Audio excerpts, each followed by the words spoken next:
Today we're going to be learning about how to understand the meaning behind your preschooler's behavior. As I said, so I help support our family support specialist with content.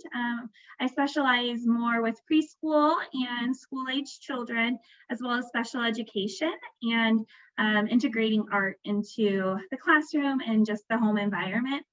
I also help find referrals for families, for child cares, and help families just navigate some of those conversations with child cares that you have or just parenting needs. We are a child care resource and referral agency. Every state has a child care resource and referral agency, and in Indiana we have 5. CCA specializes with Hendricks, Marion, and Hamilton counties. And then if you are outside of one of those counties, that's okay. Please still stay on. The information is still going to apply. But we can connect you to your agency that will help you meet more of your specific local needs. We are very active on social media. Please follow us. I always suggest to every family and community organization to like us on Facebook.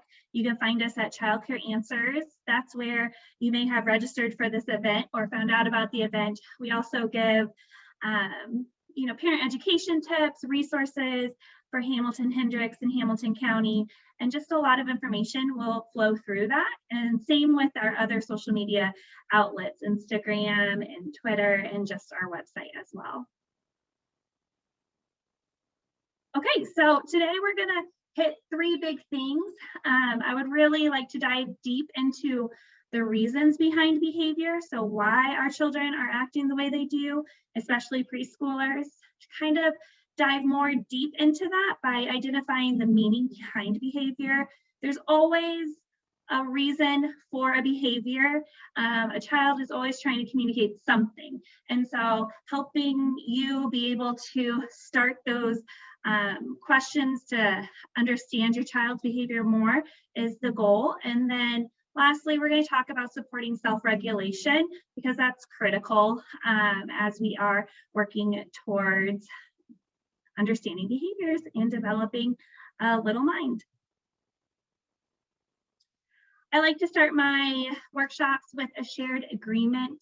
And just so everyone's on the same page, that every parent's journey begins at a different place. I am actually expecting a baby in May. And so my parenting journey is starting really soon. While I might have lots of experience in early childhood, parenting is it's the beginning of my journey. But some of you might be on your 3rd or 4th preschooler, and your journey has gone a different way and a different path, and it's been going on for a while. So it's important to recognize that as we are together today. We're going to refrain from passing judgment.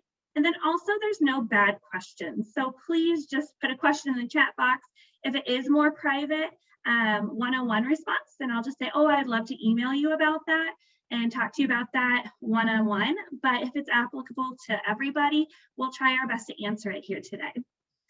And then emotions in general are neither good or bad. And that's really important as we talk about behaviors. It's okay to be angry, but it's not okay to hit. So we want to make sure that we communicate to ourselves and to our children that having the emotion isn't bad, but what we do with it can have some serious implications. And then last, we do have one-on-one parenting support for you, and this is free of charge. We can talk, we can meet via Zoom or on phone or via email just to work through some either behaviors, toileting needs even in preschool, or even just developmental concerns. Okay, so we're going to dive into this. Reasons behind behavior. So why do they act the way they do? We're going to talk about 3, 4, and 5-year-olds. And we're going to look more into their developmental milestones at this point. And social emotional development starts at infancy and continues well into young adulthood. It does not stop at age 3 or 4 or 5. your children are going to be developing social emotionally until they're about 25. So it takes a long time for us to have, for them to meet some of our expectations that we might have as adults. So here's what you can expect for your 3-year-old. Your 3-year-old is just coming out of their toddler stages. They're showing more concern for others, developing that foundational concepts of empathy. They might see you crying, and instead of just like looking at you and noticing, they're going to bring you a stuffed animal. They're going to bring you their blanket, or maybe they know that you like to read a book, or you have something that's comforting. They might bring you that. They're starting to understand that, okay, if you're sad, I can help. And then they also are understanding the idea of mine, his, hers, and theirs, which is very critical when it comes to taking turns in play. They are understanding that this toy is mine, and Johnny's playing with that toy, so that's his right now. But these toys are all of ours because we're building one giant, castle together. So those are ours. And they're starting to make sense of those pronouns and how they relate to their play and social interactions. They are showing a much wider range of emotions, more than even toddlers, but they're not able to name them all. So they might start to feel more confusion or jealousy, but they don't know what that means. They don't know what the name is. While they might be able to say, like, I'm feeling happy, sad, or angry, those more complex ones are going to be harder for them to identify and label. They can be upset with change in routine, and I would even say they will be upset with change in routine, especially if it's something that happens every single day, and then one day it's not happening. And that's typical. Children thrive when there is a set expectations for them, or when there's a set routine for them. But they also do start to find simple ways to solve conflict. And this is with peers, or even finding ways to be flexible when something does change. So they are beginning to be able to think logically about a situation and how they can adapt and solve that situation or that conflict. So that's your 3-year-old in a nutshell for their social emotional development. Age 4 is really a fun age as well. It's kind of like that in-between age, I think, between the 3 and the 5-year-olds. So they're going to still experience a lot of what you see with 3-year-olds, but they're also going to experience more and more of what you see with 5-year-olds. So they're trying new things, they're telling silly jokes, they're starting to use that logical brain more and understanding that their emotions can be communicated certain ways. They love to be creative, and their imaginative play is getting more and more complex. Where you might be able to do like a grocery store play with your 3-year-old, your 4-year-old's going to make it even more complex, in the sense maybe they're going to start having like lists for grocery lists now, or they're going to start like really interacting with the money, or they have to have bags because you have bags at the grocery store, where your 3-year-old might just have a grocery cart and just be fine with like pulling things off the shelf and playing grocery that way. Your 4-year-old's going to want to have more in that play. They would also rather play with friends at this age. They're starting to understand that social component of friendship play, but they still enjoy playing by themselves, so it's important to have that balance. They do cooperate more with friends, so they have that taking turns and sharing and being helpful, because they've pretty much started to master that idea of this is hers, this is mine, and moving towards cooperative play and following rules. They share their interests and likes with each other. They notice that they might like soccer and their friend might like soccer, but this friend doesn't like soccer. So they might start gravitating towards the friends that like the same things as them, which is okay and natural. We do that as adults as well. And they might become upset with changes in routine, same as 3-year-olds, but it's really going to come out when they're tired and have a long day or feeling sick. So it's important to, again, know that a change in routine, it's going to be harder for them to be flexible, especially when they're feeling some of those big emotions or are just done with their day. And so then there's the 5-year-olds, and the 5-year-olds are getting more and more ready to go off to kindergarten. If they're not there already, they do love to play with friends.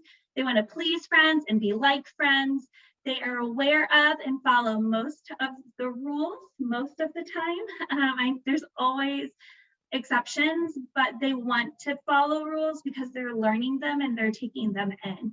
And sometimes it's to a fault that they want to follow rules, and it can come across as stubborn or bossy, but it's because they're just learning and really taking that in for how that works in social interactions.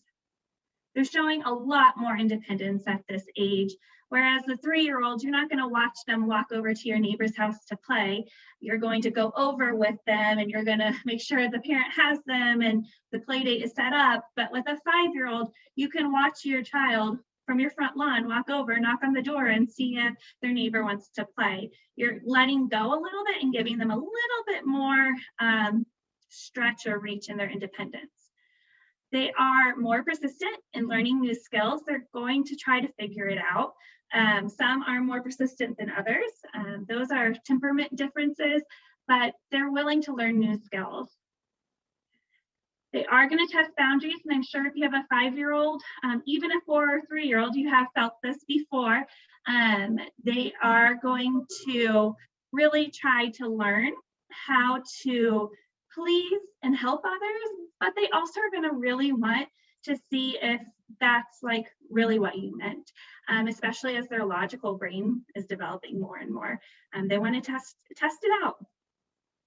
And then lastly, I think it's super important to understand that children are just now starting to really feel embarrassed. This is a feeling that is very complex, and it can really trigger some big emotions and some big behaviors. If you think about times you felt embarrassed in your life, I mean, I tripped earlier today in front of my husband, and I felt embarrassed just for tripping, and and we have bigger embarrassments that happen throughout our lives. But for a little child who maybe tripped in front of a group of people for the first time and they've never felt that feeling of embarrassment and they're feeling that for the first time, it might result in some crying or some extremely shy behaviors that seem a little bit over the top.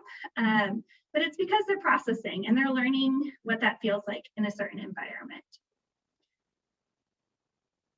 So preschoolers in general, they're curious, they're eager to learn, and it's really one of my favorite times for development. I've spent a lot of time with preschoolers, so that's probably why, but also you see them really grow and take ownership of who they are. They're developing into their own person for sure. And as toddlers, they start to realize that they are separate individuals from their parents and caregivers. But by preschool, they're realizing that they're not only separate from others, they also are social individuals, and they have their own interests and friends that might be similar to theirs. So as they're understanding that they're social, they're discovering interests in how they relate to others. They're experiencing more complex emotions, engaging in more cooperative play.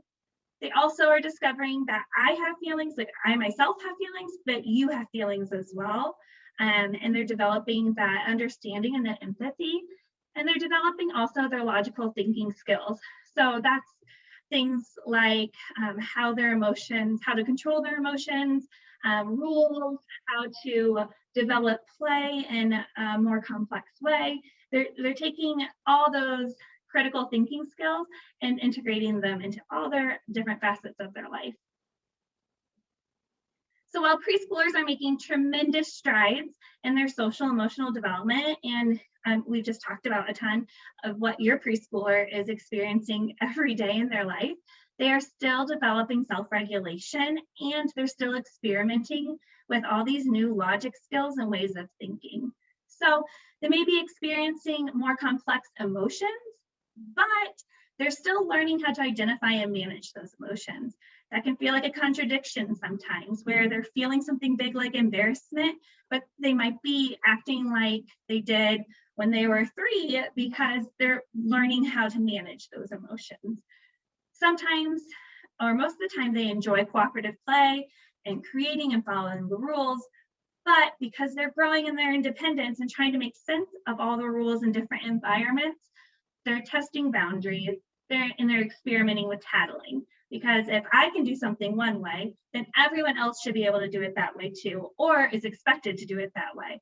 And if someone does something different, then they're doing it wrong, and that's bad. And so they're trying on tattling because they don't know how to logically think through that situation. And then lastly, they're demonstrating more independence from adults, but they still thrive from routines and boundaries set by adults. My son is starting to have problems with his younger sister and saying like, it's not fair. She doesn't get in trouble the way that I get in trouble, or when she hits me, she's not in trouble. When I hit her, she gets in trouble.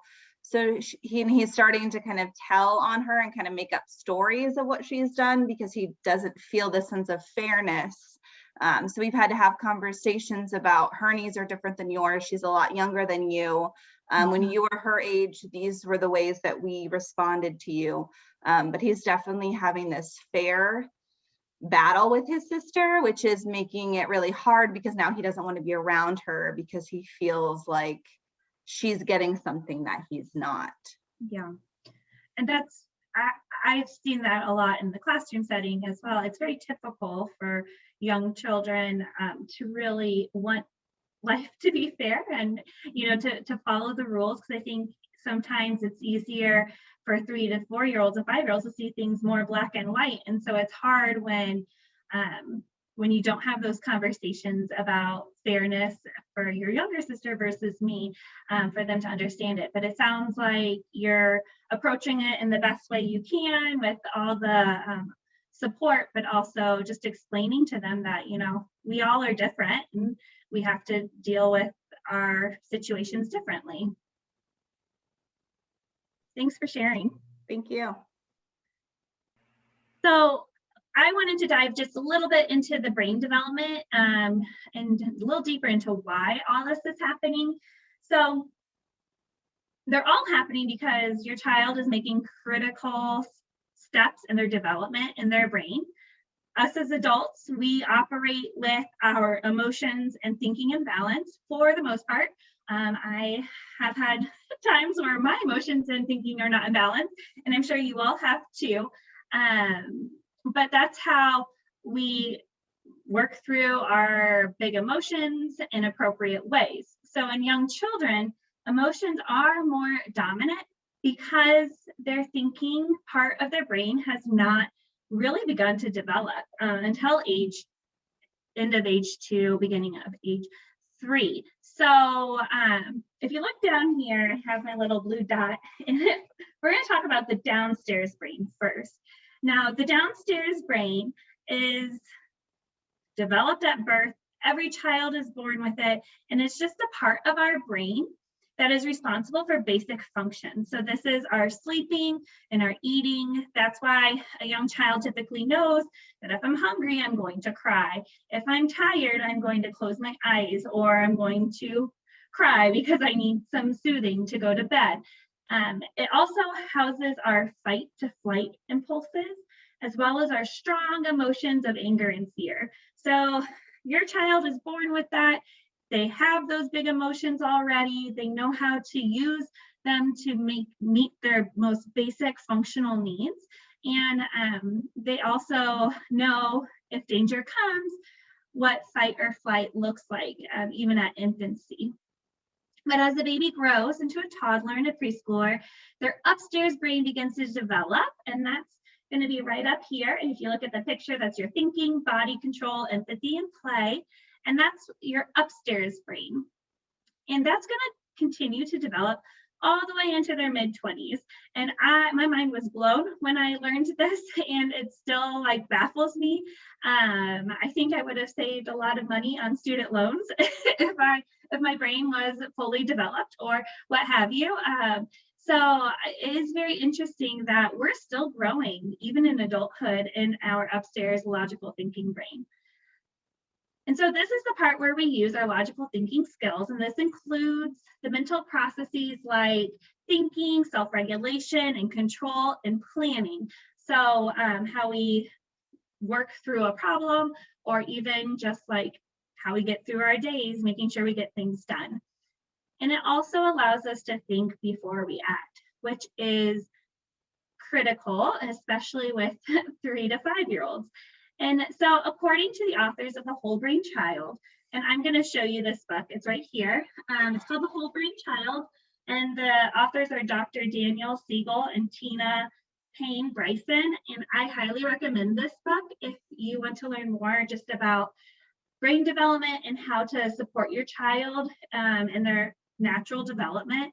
But they coined something called the staircase, and that connects the downstairs brain all the way up to the upstairs brain.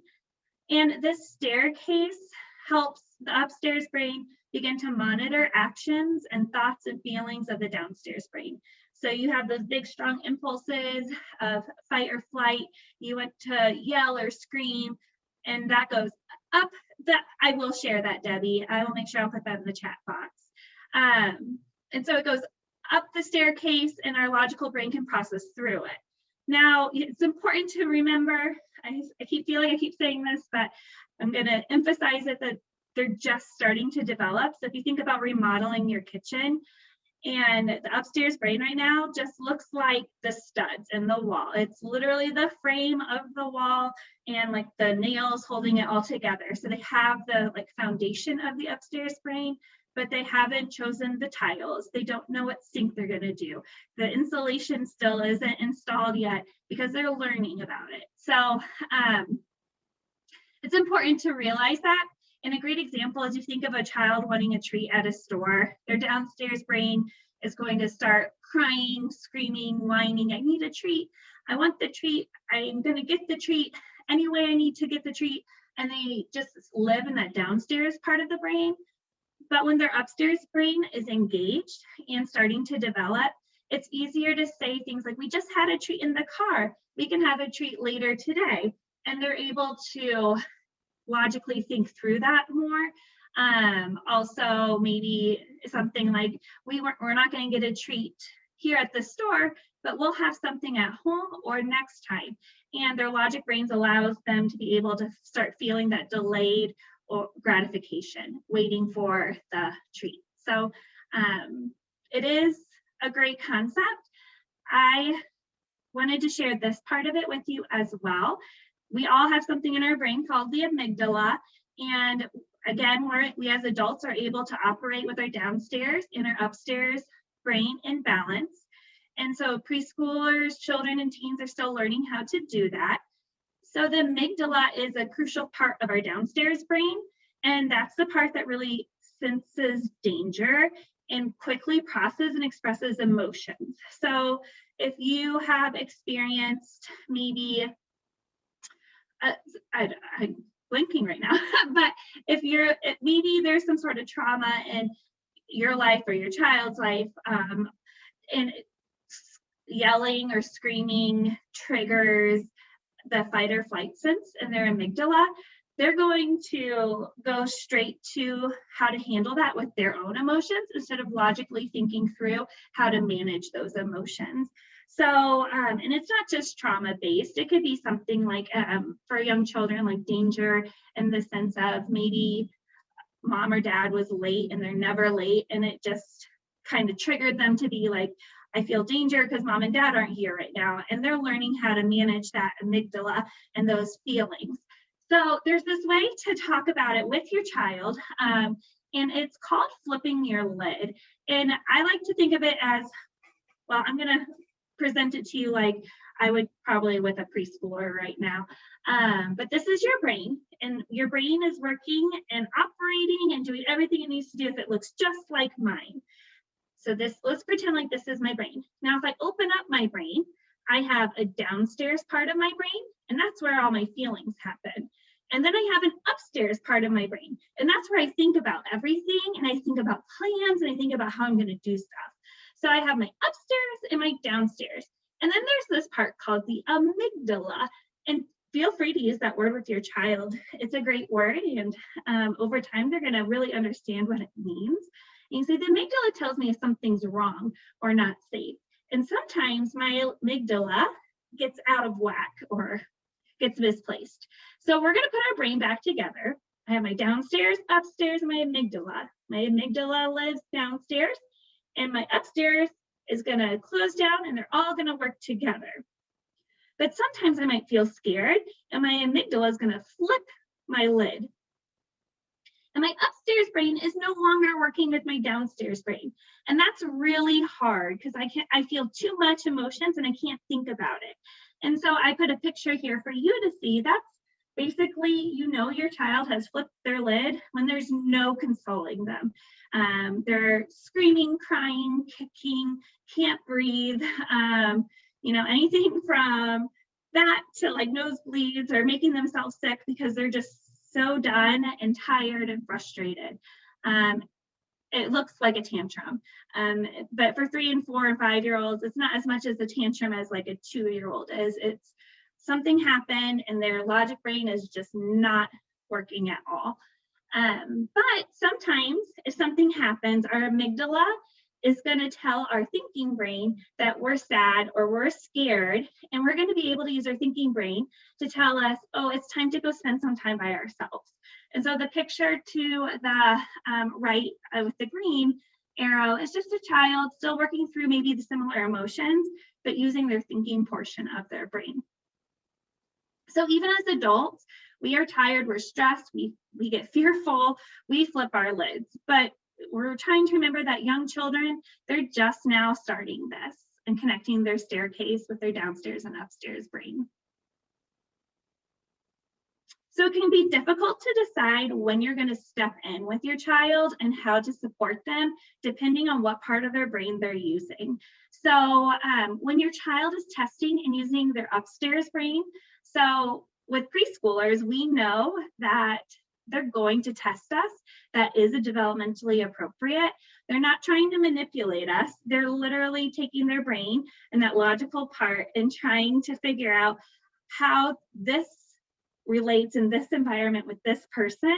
And so they're going to test you, and it might feel like manipulation, but they're testing. So they might, they're using this part of their brain when they make a conscious choice to act out, and your child best, and you can probably tell when it is a choice to act out, and the behavior can really be turned off quickly.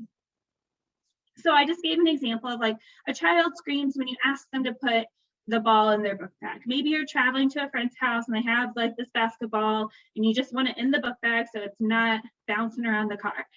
And so you tell the child to put the ball in the book bag. And then they start screaming. And something you can say in response to that would be, I understand you want the ball out, but I do not like the way you're screaming. If you do not stop, you may not bring the ball to your play date. And just keep it very simple and logical and say, this is not a behavior I'm going to accept. We have to put the ball away. And because then you want to follow through with that and have that consistent follow through, because you know that they can turn off that behavior. And you know that this is them testing you. And if they don't turn it off, then you don't let them take the ball. And usually if they are in that upstairs state of mind, they will calm down and they'll learn that next time a boundary has been set by my parent. And then the second way, and the other thing to know is when they're using their downstairs brain and they need your help as opposed to setting boundaries. And this is when they lack body and emotional control and cannot think logically. And again, you know your child best. You know what that looks like. You know how that looks. So I just gave an example of a child is kicking toys and crying when you ask them to clean up. So it's not just saying, I don't want to clean up, no, or just like crying a little bit. It's they're throwing, kicking toys, they're stomping their feet, they're crying, they're turning red, and you know that they're upset. And so what I always start with when they're in their downstairs brain is to say, I see that you're angry. Do you need a hug or some time by yourself? You need to have them calm and reconnect with that upstairs brain and make their brain whole again before you can even get to the logical portion, because the logic has been flipped.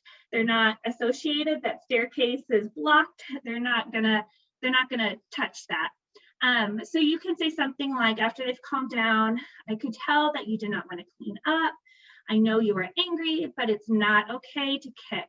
Next time you can use your words and say, and then that's between you and your child, what you choose to say. And then ask them, because this is going to help them develop that logic. Do you have any ideas for what we can do next time, or for what you will do next time? So it's back on them. And especially for those 5-year-olds, you're helping them critically think about those logical steps. Oops, press the wrong button. Okay, next slide. So now let's start to try to identify the meaning behind behavior. There are messages that our children are trying to send us. So all behavior is meaningful and has purpose. Certain behaviors can be experienced as confusing or challenging when we don't understand the message our children are trying to send, or the behavior is viewed completely out of context. So if children's behavior has meaning, what are some of the messages they could be sending? One of them is just, this is my typical development and I'm trying things on. But there's typically 4 big categories that behavioral scientists tend to navigate towards with our messages that children send. So they will mainly fall into one of these 4. The first one is the red bubble, and that's access. I really want it. I really need that toy. I really want to go to the zoo. I really want to go outside. I really want the cupcake. Whatever it is, they really need it. And there's nothing that's going to get them past that feeling of access to that object or material or toy. In the green bubble, you have sensory.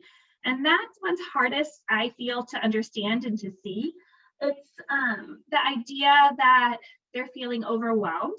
Maybe it's too loud or noisy. I have friends with children who do great in small groups, but as soon as they go to the family event at the barbecue and everyone's there, their child's running like a chicken with their head cut off and they don't know why. And it's probably because they're overwhelmed and their bodies are experiencing a sensory overload with just people, noise, new experiences. So sometimes it's just your body and sensory reasons. Another message can be attention.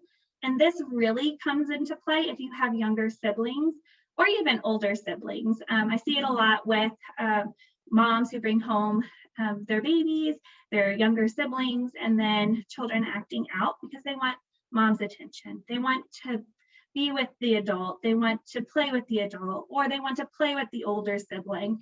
And maybe it's just not the right time, or the sibling doesn't want to. And so it's navigating those social situations. And then lastly, escape. Escape is just, I don't want to do this. I'm not getting in the car. I don't want to eat the broccoli. I will not go there and you can't make me. And so sometimes it's escape and the behavior could be happening because they don't want to do something. I see this in the classroom in times during circle times when if a child keeps getting up and running away, even if we're singing like a 3-minute song, I know that the child doesn't want to be there and they're literally escaping or trying to get out of that environment. So you might see something like that at home as well. Another way to know what message your child is sending is to do a little check-in on yourself, your environment, and what's going on around them, because different factors can contribute to challenges. So one could just be too high or low expectations. You're expecting your 3-year-old to do something a 5-year-old knows how to do. Maybe your 4-year-old, you're kind of expecting them to be a little bit more independent than they're ready for. So we want to make sure that we check our expectations and make them specific to each of our children and their development.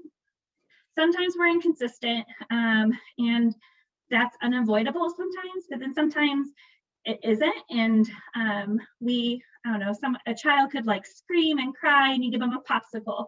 And so you give them a popsicle at one time and now they're gonna like try logically to like cry to see if they can get a popsicle again. And so it's important that you set your boundaries and your rules for your family and stay with them and have those natural consequences. For number 3, you could be limiting independence. But just by providing more choices throughout the day, even if it is just like choose between an apple and orange for snack, can really help give them more opportunities to practice independence so they're not feeling limited in that. Sometimes it's our environment. Again, it goes back to that sensory idea. It's too loud, it's too bright, it's too chaotic, there's too many toys out. And so you want to make sure that you are working on your environment and checking in on that and seeing how it's impacting your child. And then lastly, the adult's ability to self-regulate. And this one, for me, is one of the most eye-opening and can be one of the most challenging when you've had a really stressful day. Dr. Lori DeSantos is a professor at Butler University, and I actually got this particular quote from Instagram. I follow her on Instagram, and I highly recommend following her on Instagram. She says, "It takes a calm brain to calm another brain." And if you think about your own life and when you have felt so overwhelmed and worked and even maybe behaving in a way that's not appropriate, it's not helpful if someone comes in and starts yelling at you or telling you what you're doing wrong and really just pounding you because they're so stressed out with you. It helps me when I'm feeling overwhelmed that someone comes in and either takes a deep breath with me or says, "We can do this, let's do one thing at a time." And their brain is calm and they're able to find my calm too. So while this is hard, and I think every adult has struggled with this at one point or the other, I do find benefits in just taking a step back and taking deep breaths before I address a challenging behavior with a preschooler. So at the end of the day, we want to support our children while helping them self-regulate and get through these big emotions. They're hard and it can be challenging. Self-regulation, and it's important to know what it means. And I'm sure you have some concepts on what it means. I just wanted to make sure I said the definition, that it's really just the ability to understand and manage your own behaviors and reactions. So it begins to develop again in those toddler preschool years, continues into adulthood, and even as adults, we can still flip that lid and struggle with self-regulation. So it includes regulating reactions to emotions. It can mean finding ways to calm down after something upsetting or exciting. And I think exciting is one of those that I often forget about. But young children, when they get so excited, it is hard to pull it down. I have found that a lot of children struggle the most on their birthdays because they're so excited that it's their birthday and they have all these special treats and presents and everything's happening, but it's hard to regulate those emotions because they're still working on how to calm themselves down. Self-regulation is the ability to focus on a task, and especially in a new task, and refocus attention. So being distracted and coming back to it, with self-regulation, you can start controlling impulses and you learn behavior that helps you get along with other people. So when you see a behavior escalate, so it's starting to get big and maybe heading in a direction that's not appropriate, it usually means that your child cannot figure out how to express their feelings in an acceptable way or how to get a need met. So whatever message they're trying to send you, they don't know how to get that met. And so they're going to act out in a way that's not appropriate for the setting. So what is helpful is to show them different or more constructive ways to manage these feelings. And there's lots of ways to do this, and these are some general ways. You could read books, you can sing songs, you can watch appropriate shows. Even Daniel the Tiger, I know it's maybe not for 5-year-olds, but I don't know, I think some 5-year-olds still love him. And so try to tap into some of the shows that express feelings and emotions. Share your own feelings and emotions. If you've had a particularly hard day at work, don't be afraid to share with your child. Like, you ask about how their day is, you can say, yeah, my day was kind of hard. Somebody said something that hurt my feelings. And, I just had to remind myself that I'm doing the best I can. And just keep it simple and sweet, but share how you're feeling throughout the day while keeping it appropriate. You can also model how to cope with big emotions. I usually do this in silly ways. If I drop like a pitcher of water, spill some water, I'll be like, that's really frustrating. And I kind of act a little bit and just show, I guess I gotta get a paper towel and clean it up now. And I take a deep breath and I just move on. But the more you just do that around the house and the kitchen while you're playing, as you stub a toe or what have you, just act a little bit and make sure you use those emotion words. And then lastly, talk about feelings during play. It's okay to tell your child no to one of their play ideas just to see how they respond and to help navigate that idea of having to be flexible and learn how to manage their emotions there. At the end of the day, when your child can label how he or she is feeling, it helps them gain control over their emotions and communicate to others. So we also can offer children ideas on how to manage these emotions while they're happening. So if you look at the two pictures on the screen, on the right side of the screen, I have a boy who is feeling very angry and very upset, is maybe operating more in his downstairs brain.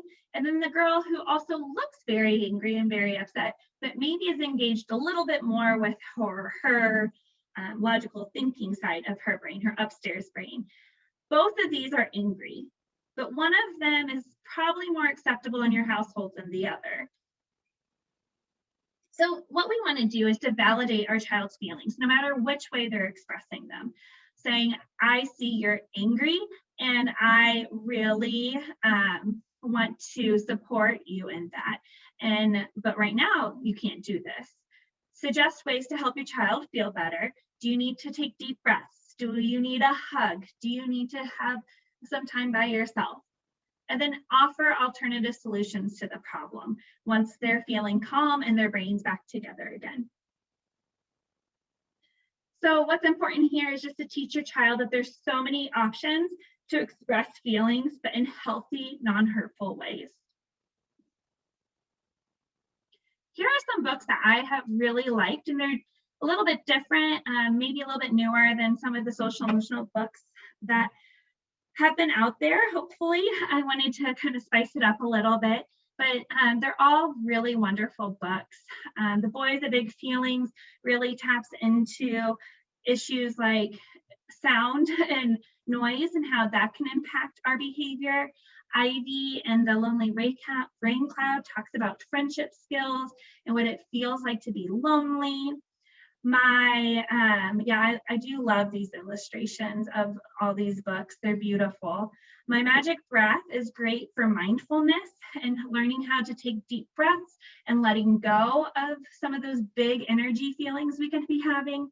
And then one of my favorites is the Color Monster book, A Story About Emotions. And that one is about a monster who has all these emotions mixed up inside him.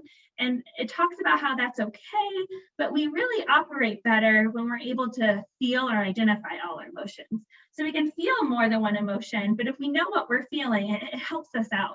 So it helps sort the emotions to different colors. A great activity after this is have your child make their own color monster, and they can tell you how they're feeling afterwards. So that's a really cute and sweet book. And then I just wanted to end today with just throwing out more ideas for you. So set and stick to expectations and consequences. If you say they may not do something, if they don't change their behavior, then they cannot do it. If you say, I'm going to take it away, take it away. It is important for 3 to 5-year-olds to gauge the boundaries that you're setting. But while you're doing that, remember, there are times that they're going to be living in that downstairs brain, and we want to empathize with our child no matter what the behavior is. You want to tap into that feeling and say, this feeling is okay. And it's okay that you're angry. I feel angry all the time sometimes, but we cannot do X, Y, and Z. Sometimes a visual aid or like a timer cue makes a world of difference.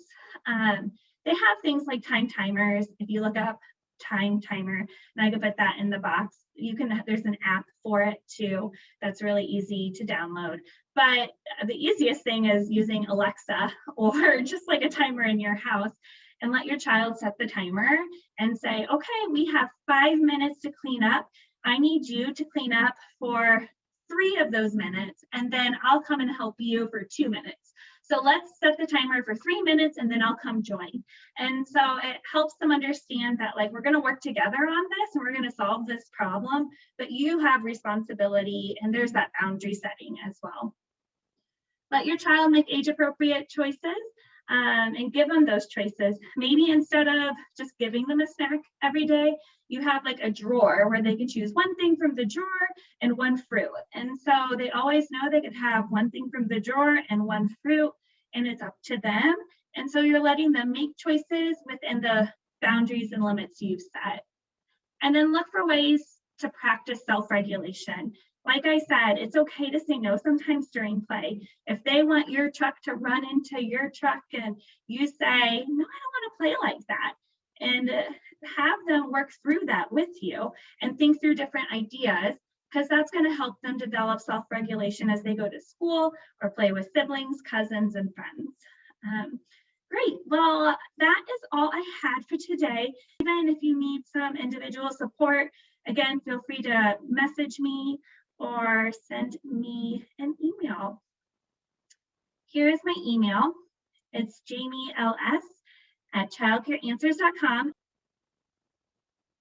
Great. And if you do need support finding childcare in your area, and you would like to get some more support, feel free to fill out our family referral form. Thank you so much. Again, we're super active on social media, and please follow, like us. You'll find a lot more resources similar to this one, but also for infants, toddlers, and we're working on building our school age as well. So I've really enjoyed being here today with you,